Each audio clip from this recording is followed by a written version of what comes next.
Hello সুপ্রিয় শিক্ষার্থী, সবাইকে স্বাগত জানাচ্ছি আজকের অনলাইন ক্লাসে। পদার্থবিজ্ঞান প্রথম পত্রের দ্বিতীয় অধ্যায় ভেক্টর অধ্যায়টি আমরা এখন আলোচনা করব। ভেক্টর অধ্যায়টি সপ্তম ক্লাস। ত্রিমাত্রিক কাঠামো ব্যবস্থায় একটি ভেক্টরকে কিভাবে প্রকাশ করা যায় সেটি আলোচনা করব।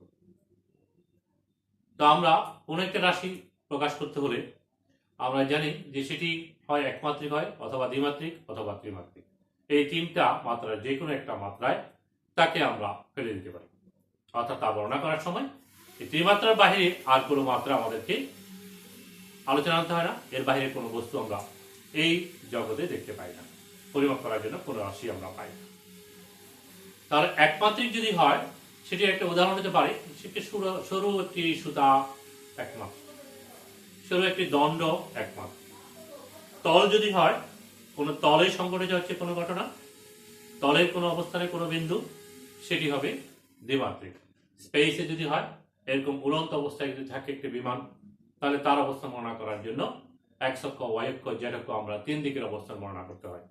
যেমন এইখানে একটা ত্রিমাত্রিক বস্তু আমরা দেখাচ্ছি। এখানে যে কোনো একটা বিন্দু বর্ণনা করতে হলে মধ্যস্থ যে কোনো একটা বিন্দু, মনে করলাম এটি একটি ঘর, এই ঘরের এখানে একটি বৈদ্যুতিক পাখা আছে, এই বৈদ্যুতিক পাখাটা এখানে অবস্থান। এখন এই বৈদ্যুতিক পাখার একেবারে সর্বনিম্ন বিন্দুটা তুমি বর্ণনা করবা তোমার ঘরের মাঝখানে। তাহলে কোথা থেকে তার অবস্থান বর্ণনা করবা? এইটা হচ্ছে মূল বিন্দু, আমরা এটাকে একটা প্রসঙ্গ বিন্দু ধরবো। এটি হচ্ছে মূল বিন্দু। প্রসঙ্গ বিন্দু থেকে তিনটা দিক বলতে হবে, এই দিক থেকে কত, তারপরে থেকে আমার এদিক থেকে কত, উপরের দিক কত, তিনটা দিক বর্ণনা করতে হবে না? আমার এই ঘরের এদিকে একটা, এদিকে একটা, উপরে একটা, তিনটা জিনিস। কয়টা? একটা এদিক থেকে, একটা এদিক থেকে কত, আর একটা হাইট কত, তিনটে জিনিস বলতে হবে। তাহলে এটি হচ্ছে ত্রিমাত্রিক দৃশ্য। তাহলে এখানে তুমি যদি এই বিন্দুটার অবস্থান বর্ণনা করতে যাও, এখানে একটি এই রেখা টেনে দেখালাম, এটি আসলে তার অবস্থান বর্ণনা করতেছে। এটাকেই আমরা বলে থাকি এটি হচ্ছে অবস্থান ভেক্টর। এটা কি? অবস্থান ভেক্টর। এই অবস্থান ভেক্টরকে প্রকাশ করার জন্য আমার তিনটি রাশি রাখবে, এক্স অক্ষের দিক, ওয়াই অক্ষের দিক, জেড অক্ষের দিক, তিনটা মান, আর এর তিনটা মান, একটা এক্স, ওয়াই, জেড, তিনটা মান। তাহলে আমরা বলতে পারি এটা যদি আমার পি বিন্দু হয়, একটা বিন্দু হয়, তার স্থানাঙ্ক হচ্ছে এক্স ওয়াই জেড। এক্স অক্ষের দিকের একটা মান আছে, ওয়াই অক্ষের দিকে একটা মান আছে, জেড অক্ষের দিকে মান আছে। তাহলে আর এর তিনটি অংশ, একটা এক্স অক্ষ, একটা ওয়াই অক্ষের, আর একটা জেড অক্ষের। তাহলে আর ভেক্টরের তিনটি উপাংশ বিরাজমান। এখন তাকে আমরা লিখবো কিভাবে? তাকে আমরা লিখবো এইভাবে, আর ভেক্টর সমান হবে x i cap plus Y j cap plus Z k. X y z তো বুঝলাম, এক্স অক্ষের দিকের মান, ওয়াই অক্ষের দিকের মান, জেড অক্ষের দিকের মান। আই জে কে এগুলো কি? এগুলো হচ্ছে এক্স অক্ষের দিক প্রকাশ করার জন্য, ওয়াই অক্ষের দিক প্রকাশ করার জন্য, জেড অক্ষের দিক প্রকাশ করার জন্য ইউনিট ভেক্টর বা একক ভেক্টর বলি। এটি আসলে মূলত আমরা যদি এটাকে লিখতে চাই, এটা হচ্ছে তিনটি উপাংশ। আর একটি হচ্ছে আর এক্স, আরেকটা হচ্ছে কি আর ওয়াই, আরেকটা হচ্ছে আর জেড। এই তিনটি উপাংশের সমন্বয় হচ্ছে এটা। আর এক্স অক্ষের দিকের মান হচ্ছে এক্স, এবং তাকে লিখবো আমরা এক্স আই ক্যাপ দিয়ে। ওয়াই অক্ষের জন্য মান হচ্ছে ওয়াই, তাকে লিখবো ওয়াই জে কে দিয়ে। জেড অক্ষের দিকে মান হচ্ছে জেড, তাকে লিখবো আমরা জেড কে দিয়ে। কারণ আমরা জানি যে তিনটি একক দিক রাশি আছে যেগুলির সাহায্যে আমরা যে কোনো ভেক্টরকে প্রকাশ করে থাকি তার মানের সাথে ওই একক দিক রাশিগুলো ব্যবহার করে।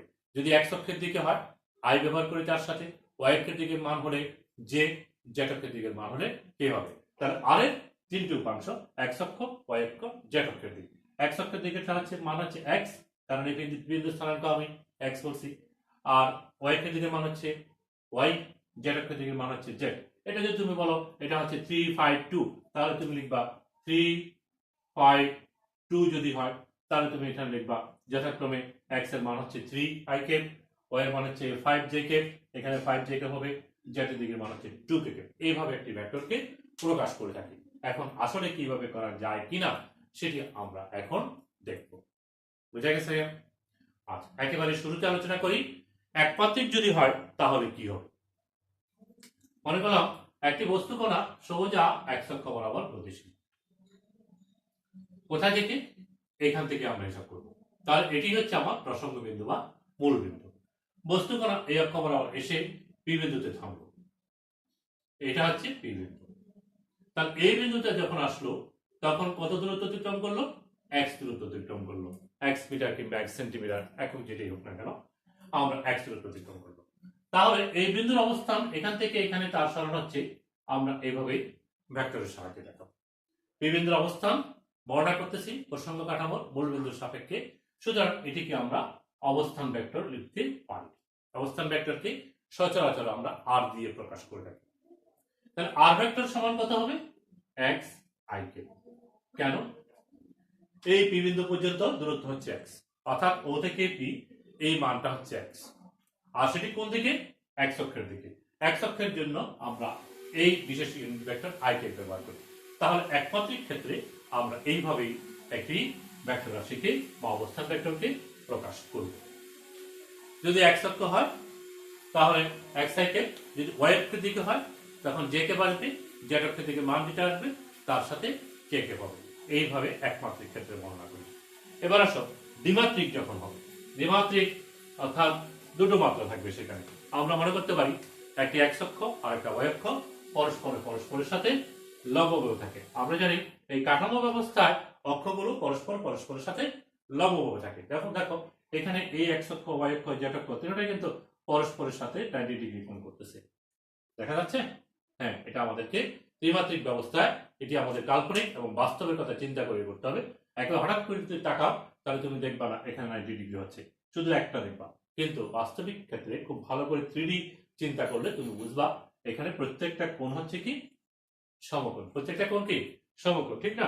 আমার এখানে ধরো এই বইটার কথা আমরা বলি, এই বইটা একটা ত্রিমাত্রিক বস্তু। এখানে দেখো, এখানে কি এই একটা অক্ষ, এই একটা অক্ষ, এই একটা অক্ষ, এখানে প্রত্যেকটা কোণ, প্রতিটা কোণ, এই কোণ, এই কোণ, এই কোণ পরস্পরের সাথে কি?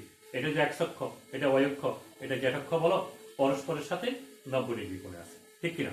হ্যাঁ, ত্রিমাত্রিক বিষয় আমরা দ্বিমাত্রিক বোর্ডে আঁকতেছি, সেই জন্য আমাদেরকে খুব চিন্তাশীল হতে হবে। তাহলে আমরা বুঝতে পারবো যে কিভাবে পরস্পরের সাথে 90 ডিগ্রি কোণে আছে। দ্বিমাত্রিক যদি হয় তাহলে এটা সোজা দেখা যায়, এটা আমরা আঁকতে পারি, কারণ দ্বিমাত্রিক বোর্ডেই আমরা এখানে করতেছি, সেই কারণে সহজে দেখা যাচ্ছে। তাহলে এটি হচ্ছে এক্স অক্ষ, এটা হচ্ছে ওয়াই অক্ষ, এটি আমার মূল বিন্দু। এখানে একটা বিন্দুর কথা বলা হচ্ছে যা স্থানাঙ্ক হচ্ছে এক্স ওয়াই। পি বিন্দুর স্থানাঙ্ক কত? X Y. তাহলে পি বিন্দুর অবস্থান গণনা করার জন্য মূল বিন্দুর সাপেক্ষে আমি একটা ভেক্টর নিব। এই ভেক্টরটার নাম হচ্ছে কি? অবস্থান ভেক্টর। সেই অবস্থান ভেক্টরকে আমরা আর দিয়ে প্রকাশ করব। এখন তার দুটি লম্বকাংশে বিভাজন করব। তাহলে পরস্পর লম্বভাবে দুটো অক্ষ আছে, একটা এক্স অক্ষ, ওয়াই অক্ষ। তাহলে পি বিন্দুর শীর্ষবিন্দু ও পি ভেক্টর তথা আর ভেক্টরের শীর্ষবিন্দু থেকে এক্স অক্ষের উপর লম্ব পি এম টানলাম, আর ওয়াই অক্ষের উপর লম্ব পি এম টানলাম। তাহলে আমার দুটো অংশ আমরা পেয়ে গেলাম। একটা হচ্ছে এক্স অক্ষের দিকে, সেটি হচ্ছে ওএন, আর একটা হচ্ছে ওয়াই অক্ষের দিকের উপাংশ, সেটি হচ্ছে ওএন। বলা যাবে? বলা যাবে। এই মানটা কত? এই মানটা হচ্ছে এক্স, এবং এটার দিক কোন দিকে? এক্স অক্ষের দিকে। সুতরাং ওএন ভেক্টর সমান হচ্ছে এক্স আই কে, আর ওএনটা কোন দিকে? সেটা হচ্ছে ওয়াই অক্ষের দিকে। তার ইউনিট ভেক্টর হচ্ছে জে কে, মান হচ্ছে ওয়াই, সুতরাং এটা হচ্ছে ওয়াই জে কে। আবার ওএম এবং এনপি পরস্পর কি? সমান এবং সমান্তরাল, যেহেতু আমি এখানে লম্ব টানছি এখান থেকে এখানে, সুতরাং এটি যদি আমরা ভেক্টর রূপে দেখাই এটাও হবে ওয়াই জে কে। বলা যাবে না? বলা যাবে। এবার ত্রিভুজ ও পি এন পর্যবেক্ষণ করো। ভেক্টর যোগের ত্রিভুজ সূত্র থেকে আমি কি বলতে পারি না ওপি ভেক্টর সমান ওএন ভেক্টর যোগ এনপি ভেক্টর? বলা যাবে? যাবে। কোন ত্রিভুজের দুটি সন্নিহিত বাহু দ্বারা একই ক্রমে দুটি ভেক্টর রাশিকে মান ও দিকে প্রকাশ করলে অবশিষ্ট বাহুর বিপরীত ক্রম এদের লব্ধি নির্দেশ করে। তাহলে আমি ওপি এন এই ত্রিভুজের দুটি সন্নিহিত বাহু ওএন এবং এনপি দ্বারা একই ক্রমে দুটি ভেক্টরকে প্রকাশ করলাম। আমরা তীর চিহ্ন দিয়ে দেখাচ্ছি তো দুটি ভেক্টর। তাহলে অবশিষ্ট বাহু মানে ওপি, এই বাহুর বিপরীত ক্রম এদের যোগফল নির্দেশ করবে, তাই এটি লেখা যায়। এখন আমরা মান বসাবো। আমরা ওপি মানে হচ্ছে কি? আর ভেক্টর, ওএন হচ্ছে কোন ভেক্টর? ওএন ভেক্টর সমান হচ্ছে x I k, x I k, আর এনপি হচ্ছে ওয়াই জে কে। আমার এতক্ষণ বর্ণনা এবং আলোচনা থেকে এটা আমরা পাচ্ছি এবং এই সমীকরণটা পেলাম। এটি হচ্ছে দ্বিমাত্রিক কাঠামো ব্যবস্থায় একটি ভেক্টরকে লেখার প্রকাশ রীতি। এখন আসো এই ভেক্টরের মান বের করবো আমরা, আর ভেক্টরের মান। তাহলে দেখো এখান থেকে তুমি বলতে পারবা এই ও পি এন হচ্ছে একটি সমকোণী ত্রিভুজ। সমকোণী ত্রিভুজের অতিভুজ স্কয়ার সমান হচ্ছে লম্ব স্কয়ার যোগ ভূমি স্কয়ার। তাহলে এইটা দেখতে পারো তুমি, OP square equal to ON square যোগ এম কে স্কয়ার। তাহলে ওপি মানে হচ্ছে আর, তাহলে R square equal to ON, ON হচ্ছে x I K, ON vector মানে এক্স আই কে, তার মান হচ্ছে এক্স, তাহলে তুমি লিখতে পারবা এক্স স্কয়ার। এনপি হচ্ছে Y J K, NP vector মানে ওয়াই জে কে, এবং তার মান হচ্ছে ওয়াই, তাহলে এটি হচ্ছে ওয়াই স্কয়ার। তাহলে তুমি আর ভেক্টরের মান লিখতে পারতেছো root over x square plus Y square. এইভাবে আমরা দ্বিমাত্রিক ব্যবস্থায় একটি ভেক্টরকে প্রকাশ করলাম এবং তার মান নির্ণয় করলাম। এখন প্রশ্ন হতে পারে এই দ্বিমাত্রিক ব্যবস্থায় আমরা যে অবস্থান ভেক্টরটা নিলাম সেটি এক্স অক্ষের সাথে কত কোণ উৎপন্ন করে, ওয়াই অক্ষের সাথে কত কোণ উৎপন্ন করে। খুব সোজা, দেখো এই এক্স অক্ষের সাথে উৎপন্ন কোণ হচ্ছে এটি থিটা, তাহলে তুমি এখান থেকে করতে পারবা tan থিটা ইকুয়াল টু হচ্ছে লম্ব বাই ভূমি, অর্থাৎ pn np divided by on। এই np এর মান হচ্ছে y আর pn এর on এর মান হচ্ছে x। তাহলে এখান থেকে তুমি বের করতে পারো থিটা ইকুয়াল টু হচ্ছে tan inverse y by x। এইভাবে তুমি থিটার মান বের করতে পারো, সোজা একেবারে সহজে। y অক্ষের দিকে যদি হয় তখন এটা হবে, তখন সেখান থেকে তুমি বের করবা এটা হচ্ছে ভূমি, এটা লম্ব, এটা অতিভুজ, tan থিটা ইকুয়াল লম্ব বাই অতিভুজ, তাহলে সেই ক্ষেত্রে হবে y by x, x by y, এটা হবে x, এটা x আর এটা x, এটা y, এটা লম্ব বাই ভূমি, তাহলে x by y, theta equal to tan inverse x by y। তাহলে আমাদেরকে দেখতে হবে যে ওপি ভেক্টরটা তথা অবস্থান ভেক্টর দ্বিমাত্রিক ক্ষেত্রে কত কোণ উৎপন্ন করে বা তার দিক কত হবে, তাহলে x অক্ষের সাথে যেটি সেটি হবে। এখন যদি y অক্ষের কথা বলে তাহলে সেটি আমরা বের করতে সক্ষম হব।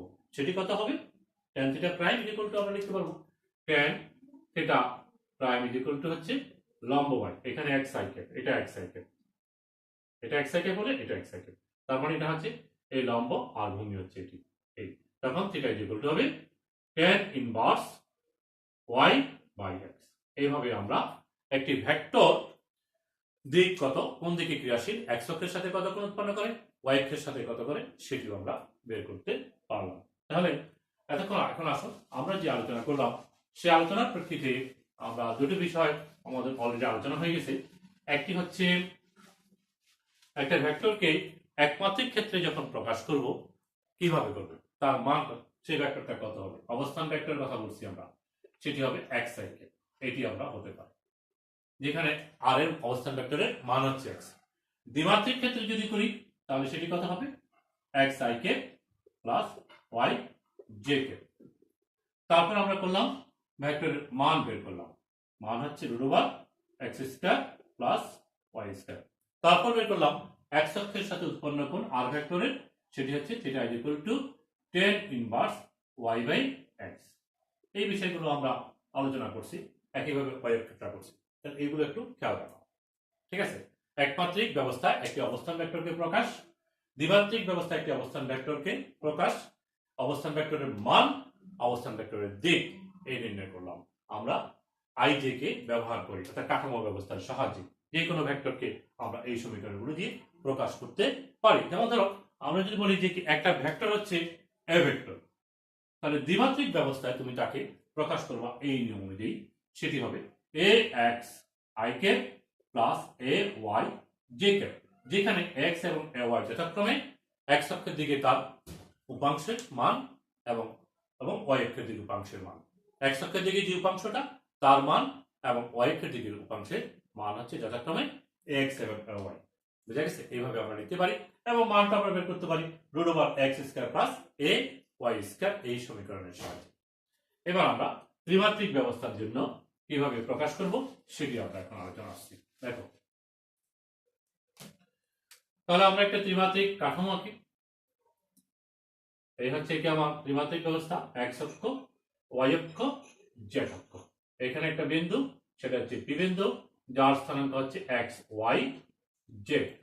এটা মূল বিন্দু, মূল বিন্দু থেকে পি বিন্দুর অবস্থান নির্ণয় করব যে ভেক্টরের সাহায্যে, সেটি হচ্ছে পি বিন্দুর অবস্থান ভেক্টর। অবস্থান নির্ণয় করা হয় প্রসঙ্গ কাঠামোর মূলবিন্দুর সাপেক্ষে যে ভেক্টরের দিয়ে তাকে বলা হয় অবস্থান ভেক্টর। অবস্থান ভেক্টরকে আমরা সচরাচর আর ভেক্টর দিয়ে প্রকাশ করি। এখন আমাদের উদ্দেশ্য হচ্ছে এই উপাংশের সাহায্যে অর্থাৎ এক্স অক্ষ, ওয়াই অক্ষ, জেড অক্ষের দিকে মানের সাহায্যে আর ভেক্টরকে কিভাবে প্রকাশ করব। একেবারে শুরুর আলোচনায় কিন্তু সেটা আমরা দেখাইছিলাম, সেটি এখন আমরা প্রতিপাদন করব। তো আমি পি বিন্দু থেকে এক্স এর উপর পি এন লম্ব টানলাম, এক্স ওয়াই তলের উপর, এক্স ওয়াই তলের উপর পি এন লম্ব টানা হলো। এই দেখো, এটি হচ্ছে এক্স ওয়াই তল, তাহলে এটা লম্ব হলো না? লম্ব হলো। এবং আমি এই এন বিন্দু থেকে এক্স অক্ষের উপর এন এর লম্ব টানলাম, এখানে এন এর লম্ব টানলাম, আরেকটি লম্ব কার উপর? এক্স অক্ষের উপর। দেখো এটা কি লম্ব মনে হচ্ছে? হ্যাঁ, এটা যখন আমার ত্রিমাত্রিক ব্যবস্থা হবে, আমরা যখন এরকম চিন্তা করব, আবার দেখাচ্ছি আমি, একটু চিন্তা করে দেখো, বিষয়টা দেখা দরকার। এটি এক্স অক্ষ, এটা ওয়াই অক্ষ, এটি জেড অক্ষ। তাহলে এখান থেকে যখন আমরা এই পি বিন্দু থেকে এই এক্স ওয়াই তলের উপর লম্ব টানলাম, বোঝা যাচ্ছে লম্ব। এখন যদি আমি এখানে যুক্ত করি, তার এই কোণটাও 90 ডিগ্রি হবে, কারণ এটি একটা ওয়াল, এটা একটা তল। তাহলে এখান থেকে সোজা রেখা টানলে সেটি 90 ডিগ্রি হবে। আর যদি আমি এখানে যে টানলাম, এখানে যদি টানলাম, এই বিন্দুটা অবস্থানটা এই তলে বর্ণনা করার জন্য এটা যুক্ত করি, তাহলে এটিও যে কোণ উৎপন্ন করবে সেটাও 90 ডিগ্রি। সোজা তল না, এই তলের উপরে সোজা রেখাটা টানলাম, তাহলে এই নিচের ফ্লোরের তল, নিচের তল, তার উপর একটা লম্ব। আবার এইখানে এই অবস্থান থেকে এই বিন্দুর অবস্থান গণনা করার জন্য একটি ভেক্টর নিলাম, সেটি এটার সাথে 90 ডিগ্রি কোণ উৎপন্ন করবে। সেটি আমরা এখন দেখাচ্ছি যে এন এর সাথে যদি আমি ও থেকে যুক্ত করি, ও এন যুক্ত করি, ও এন ও পি এন এর সাথে লম্ব হয়। এই পি এন এখানে এটার সাথে লম্ব, এটার সাথে লম্ব, যেহেতু এটা ত্রিমাত্রিক। খেয়াল করে দেখা, এখানে কিন্তু লম্ব, এখানে বোঝা যাচ্ছে ত্রিমাত্রিক চিন্তা করবো, ওখানে তো আমরা অনুমান করতে হচ্ছে, চিন্তা করতে হচ্ছে, এখানে আমরা স্পষ্ট দেখতে পাচ্ছি তলটা। আচ্ছা দেখো, এখন আমরা এইদিকে ওএল কে এক্স অক্ষের দিক দেখালাম, আর এখানে এলএনটাকে আমরা দেখাচ্ছি এটা ওয়াই অক্ষের দিক বলে এদিকে ভেক্টর দেখাচ্ছি। আর এনপি না পিএল লিখবো, আমরা এনপি দেখাই, কারণ এটি জেড অক্ষের দিক গণনা করা যাবে। ঠিক আছে, সেই জন্য আমরা তিনটে ভেক্টর দেখালাম, একটা বাহু, একটা, দুটা, তিনটা। আমরা এটাকে দেখাই, এটি আমার অবস্থান নির্ণয় করার জন্য এন বিন্দুর জন্য একটি ভেক্টর হিসেবে দেখাতে পারি। এখন আসো আমরা আরেকটু কাজ করি। এখানে আমরা এই বিন্দু থেকে ওয়াই অক্ষের উপর একটি লম্ব টানবো, লম্ব টানলাম, মনে করলাম এন এম লম্ব টানলাম। ঠিক তেমনি আমরা এখান থেকে এখানে একটা লম্ব টানলাম, এই বিন্দু থেকে জেড অক্ষের উপর, মনে করলাম সেটি হচ্ছে কিউ, কার উপরে? জেড অক্ষের উপর টানলাম। এখন আসো, আমরা এখন কি বলতে পারি? ত্রিভুজ ও পি এন থেকে কি আমরা এটুকু বলতে পারি যে ও এন প্লাস এনপি সমান ওপি? দেখো এখান থেকে বলা যায় ওপি ভেক্টর সমান হচ্ছে O N plus NP vector. Vector যোগের ত্রিভুজ সূত্র, একটা বাহু একটা বাহু একই ক্রমে, এটা তার বিপরীত ক্রমে বলা যায়। আচ্ছা, এবার এই ত্রিভুজের কথা বলো, ও এন সমান বলা যাবে OL plus N L N, OL plus L N সমান হচ্ছে ও এন, ভেক্টর যোগের ত্রিভুজ সূত্র একইভাবে প্রয়োগ করলাম।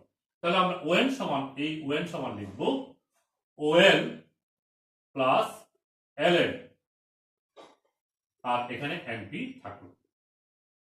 এবার এল এন এখান থেকে এই লম্ব টানার কারণে এল এন এবং ওএম সমান, তাহলে এল এন কে আমি ওএম ভেক্টর লিখতে পারবো।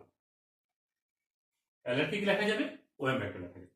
আবার এখানে লম্ব টানার কারণে এনপি এবং ও কিউ সমান্তরাল, সুতরাং এনপি কে আমি ও কিউ বলতে পারবো। তাহলে আমি লিখলাম ওএল আর এল এন সমান হচ্ছে আমার ওএম ভেক্টর, এবং এনপি সমান হচ্ছে ও কিউ ভেক্টর। লেখা যাচ্ছে ওপি সমান, খুব খেয়াল করো, এটাই আমাদের আলোচনার মূল জায়গা। এই ত্রিভুজ থেকে আমরা ভেক্টর যোগে ত্রিভুজ সূত্র করলাম, তারপরে আমরা এখান থেকে আবার ব্যবহার করলাম। তারপরের লাইনে আমরা এই এলএন কে ওএম বললাম এবং এনপি কে ও কিউ বললাম। এক্স অক্ষ এবং ওয়াই অক্ষ, জেড অক্ষের তিন দিকে নিয়ে গেলাম, সমান সমান্তরাল বলে, এগুলো পরস্পর সমান্তরাল, সমান সমান্তরাল বলে সমান ভেক্টর হিসেবে বলা যাবে। এবার আমরা মান বসাতে চাচ্ছি। ওপি ভেক্টর হচ্ছে অবস্থান ভেক্টর আর ভেক্টর, ওপি ভেক্টর হচ্ছে অবস্থান ভেক্টর আর ভেক্টর। ওএল ভেক্টর কি? ওএল ভেক্টর হচ্ছে এক্স অক্ষের দিক। তাহলে সেটাকে আমি লিখবো এক্স আই কে, কারণ মান হচ্ছে এক্স, পি বিন্দু থেকে পাচ্ছি, কিন্তু এগুলো ওপি থেকে সব প্রাপ্ত এবং পি বিন্দুর অবস্থান হচ্ছে এক্স ওয়াই জেড। সুতরাং ওএল এক্স অক্ষের দিকের মান সেটি হচ্ছে এক্স এবং তার দিক প্রকাশ করার জন্য আই কে। অনুরূপভাবে ওএম হচ্ছে ওয়াই অক্ষের দিকে, সুতরাং সেটিকে আমি বলবো ওয়াই, তার মান আর দিকের জন্য জিকে, ওএম ভেক্টর সমান। সেম আমরা ওকিউ ভেক্টর সমান লিখতে পারবো জেড কে কে, এগুলো আমরা লিখতে পারি। তাহলে আমরা এখানে মান যদি বসিয়ে দিই তাহলে পাই আর ভেক্টর সমান হচ্ছে x I K plus Y J K plus Z K K, যেটা আমরা একেবারে আলোচনার শুরুতেই বলছিলাম ত্রিমাত্রিক স্থানান্তর ব্যবস্থায় একটি ভেক্টরকে এইভাবে উপাংশের মাধ্যমে প্রকাশ করা যায়। একটি অবস্থান ভেক্টর আর এক্স অক্ষের দিকে তার উপাংশ হচ্ছে এক্স আই কে, ওয়াই অক্ষের দিকে তার উপাংশ হচ্ছে ওয়াই জে কে, জেড অক্ষের দিকে উপাংশ হচ্ছে জেড কে কে, সবগুলোর সমষ্টি হচ্ছে আর ভেক্টর। ঠিক আছে, যেখানে এক্স ওয়াই জেড হচ্ছে যথাক্রমে এক্স অক্ষের দিকে, ওয়াই অক্ষের দিকে, জেড অক্ষের দিকের মান। বুঝা গেছে? আচ্ছা, তাহলে আমি যদি বলি এই মানটা হচ্ছে কি 352, স্থানাঙ্ক 3 5, এক্স অক্ষের দিকের মান হচ্ছে 3 একক, ওয়াই অক্ষের দিকে 5 একক, জেড অক্ষের দিকে হচ্ছে 2 একক হতে পারে। তাহলে তখন এই অবস্থান ভেক্টরটা কি হবে? এটা হবে 3i k plus 5j k plus 2k কে, এইভাবে আমরা প্রকাশ করব। এবার আসো আমরা ভেক্টরটাকে তো প্রকাশ শিখে ফেললাম, আমরা জেনে গেলাম। এখন আমরা আসি একটা ভেক্টরের মান কিভাবে নির্ণয়, ত্রিমাত্রিক ব্যবস্থায় মান কিভাবে নির্ণয়। দ্বিমাত্রিকের জন্য তো আমরা করলাম, একমাত্রিকটা আমাদের জানা, সরাসরি মান যেটি সেটাই। তাহলে এখন ত্রিমাত্রিকের জন্য মান কত হবে সেটি আমরা এখান থেকে বের করি। এই ত্রিভুজ ওপিএন সমকোণী ত্রিভুজ, আমরা বলছিলাম এটা এক্স ওয়াই এর সাথে লম্ব, ওএন যোগ করলে এটি লম্ব হয়, অর্থাৎ এই কোণটা হচ্ছে কি আমার সমকোণ। তাহলে ওপি ও এন পি একটি সমকোণী ত্রিভুজ, সেখান থেকেই আমরা এটি লিখতে পারি OP square equal to O N square plus N P square. অতিভুজ স্কয়ার ইকুয়াল টু লম্ব স্কয়ার যোগ ভূমি স্কয়ার। এখন আসো ওপি এর মান কত? আচ্ছা, এখানে আরেকটা কাজ আছে, ওএনটাকে আবার একটা সমকোণী ত্রিভুজ, এখানে এই কোণটা হচ্ছে সমকোণ, সেখানে আমরা ওএন স্কয়ার সমান লিখতে পারি ON square plus LN square, লিখে যায় আর NP square plus NP square. আমরা বলছিলাম যে কি এলএন সমান হচ্ছে ওএন, কারণ এলএন ভেক্টর এবং ওএন ভেক্টর সমান, সমান্তরাল, সমান ভেক্টর। সুতরাং এখানে আমরা আগের মতো বলতে পারি এটি হচ্ছে ওএম স্কয়ার আর এটা হচ্ছে এনপি সমান হচ্ছে ওকিউ স্কয়ার, আমাদের আগের বর্ণনা অনুযায়ী, আমাদের যে আমরা আগে বর্ণনা করলাম সেই বর্ণনা অনুযায়ী। এবং এখানে বললাম তো এটা একটা সমান্তরাল, সমান সমান্তরাল, এটা একটা সমান সমান্তরাল, সুতরাং একটা জায়গায় একটা লিখতে পারি সমান ভেক্টর বলে। এখন আমরা মান বসাবো। ওপি এর মান হচ্ছে আর ভেক্টরের মান, তাহলে এটা হচ্ছে আর স্কয়ার। ওএল হচ্ছে ওএল ভেক্টরের মান, তাহলে সেটি হচ্ছে এক্স স্কয়ার, এটা এক্স অক্ষের দিকের মান, আমরা আগেই লিখছিলাম। ওএফ হচ্ছে ওয়াই অক্ষের দিকে, এটা হচ্ছে ওয়াই স্কয়ার, আর ও কি হচ্ছে যথাক্রমে জেড স্কয়ার। তাহলে আর সমান আমরা পাচ্ছি √, x square plus Y square plus Z square. বুঝা গেছে? এইভাবে এই সমীকরণের সাহায্যে কোন ভেক্টরের মান নির্ণয় করি। তাহলে আমরা একটা উদাহরণ দিলাম যে এই বিন্দুর স্থানাঙ্ক যদি এক্স ওয়াই জেড 352 হয়, তাহলে ওই ভেক্টরটার মান কত হবে? তাহলে তুমি সহজেই করতে পারবা। মান হচ্ছে √, এক্স স্কয়ার মানে 3 square plus 5 square plus 2 whole square সমান √9 প্লাস 25 প্লাস 4। তাহলে কত হবে? ক্যালকুলেটরের সাহায্যে আমরা একটু ক্যালকুলেট করে নিতে পারি। ক্যালকুলেটরটা খুঁজি। আচ্ছা, যাই হোক, তাহলে তোমরা ক্যালকুলেশনটা ইচ্ছে করতে পারবা না? কত হবে? এখানে 5 4 9 29 আর 9 যোগ করলে কত হবে? 38, √38 যা হয় আর কি, ক্যালকুলেশন একটা মান আমরা নিশ্চয় আমরা এখানে পাচ্ছি। তাহলে আমরা বললাম কি একটি ভেক্টরকে প্রকাশ করব আমরা R vector is equal to X I K plus Y J K plus Z K K, এবং তার মান বের করব আমরা √, x square plus Y square plus Z square সমীকরণ থেকে। কত জায়গায় যেটি আমাদের ব্যবহার করতে হবে তার কোনো ঠিক নেই, প্রচুর কাজ আছে আমাদের ভেক্টর নিয়ে। যখন আমরা কাজ করব এই ভেক্টর লিখব এবং তার মান বের করার জন্য অনেক জায়গা আমাদের ব্যবহার করতে হবে। তাহলে আমরা এখন কি করলাম? একটি ভেক্টরকে কিভাবে প্রকাশ করব সেটি আমরা জানলাম। এখন দেখো অবস্থান ভেক্টর না হয়ে অন্য কোনো ভেক্টর যদি হয়, যেমন এখানে একটা বিন্দু, এই হচ্ছে একটি ভেক্টর, ওপি ভেক্টর ঠিক রাখলাম এবং তাকে আমরা এই ভেক্টর বললাম। তাহলে এ ভেক্টর মানে তার একটি স্থানাঙ্ক থাকবে x অক্ষ y অক্ষ z অক্ষ বরাবর। তাহলে x অক্ষ বরাবর হচ্ছে ax, y অক্ষ বরাবর ay, z অক্ষ বরাবর হচ্ছে az। বলতে পারি তো? তাহলে আমি তাকে লিখতে পারবো এ ভেক্টর সমান হচ্ছে ax i cap plus ay j cap plus az k cap, এইভাবে আমরা বলতে পারি।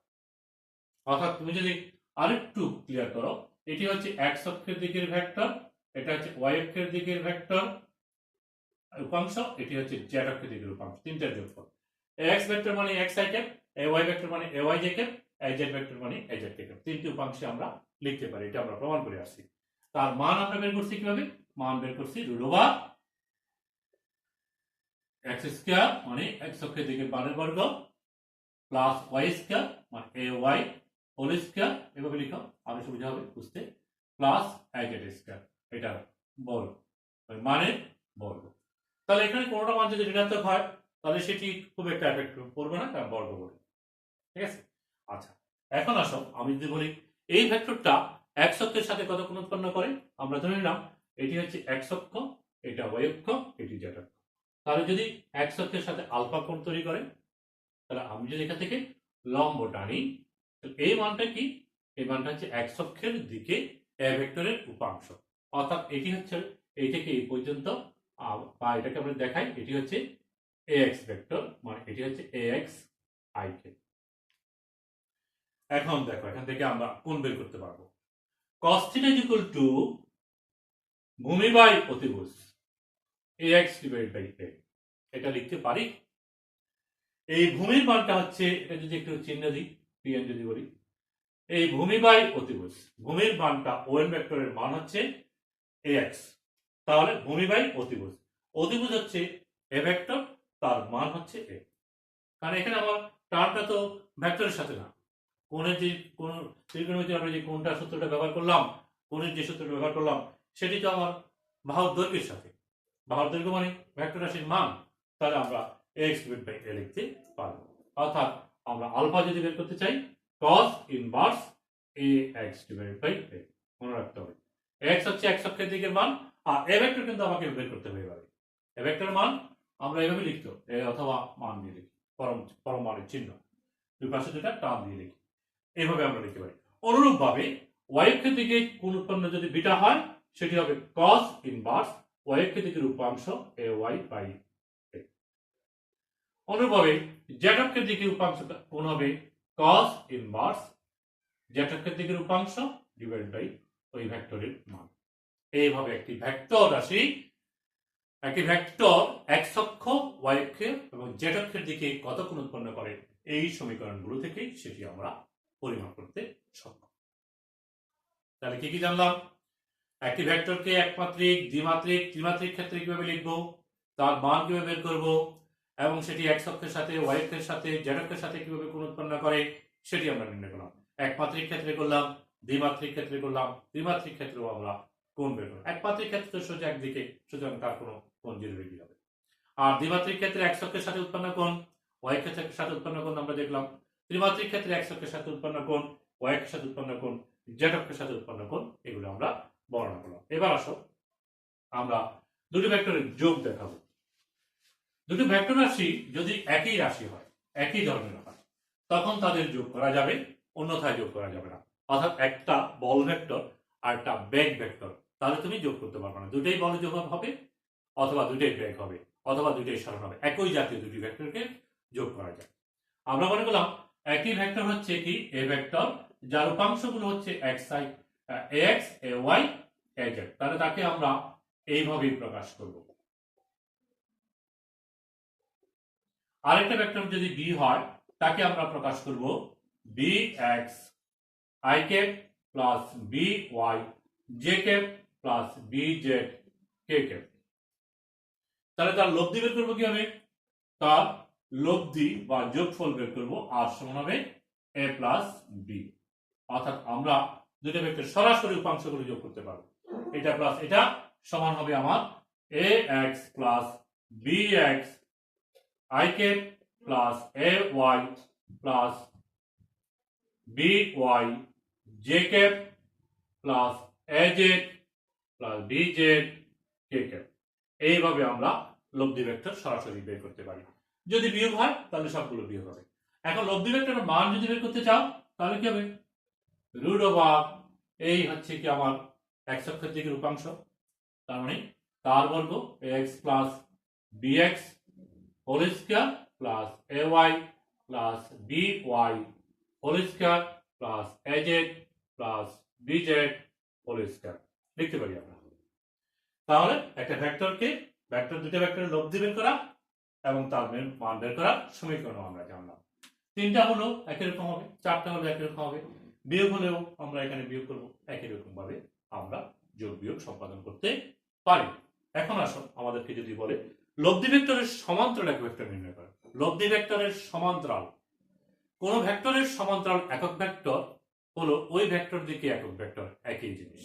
কোন ভেক্টরের সমান্তরাল একক ভেক্টর কিংবা তার দিকে একক ভেক্টর একই কথা, এবং সেটি একক ভেক্টরের সংজ্ঞা থেকে আমরা জানি এ ভেক্টর সমান এ ভেক্টর ডিভাইড বাই এ ভেক্টরের মান। এটা হচ্ছে ইউনিট ভেক্টর বা একক ভেক্টর।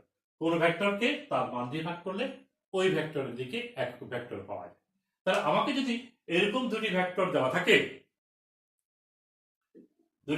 থাকে, তাদের লব্ধির সমান্তরাল একক ভেক্টর নির্ণয় করতে হলে কি করব, আমরা প্রথমে লব্ধি বের করব, লব্ধির মান বের করব। এখন তার সমান্তরাল একক ভেক্টর হবে লব্ধির সমান্তরাল। লব্ধি হচ্ছে r, সুতরাং r vector divide by r ভেক্টরের মান।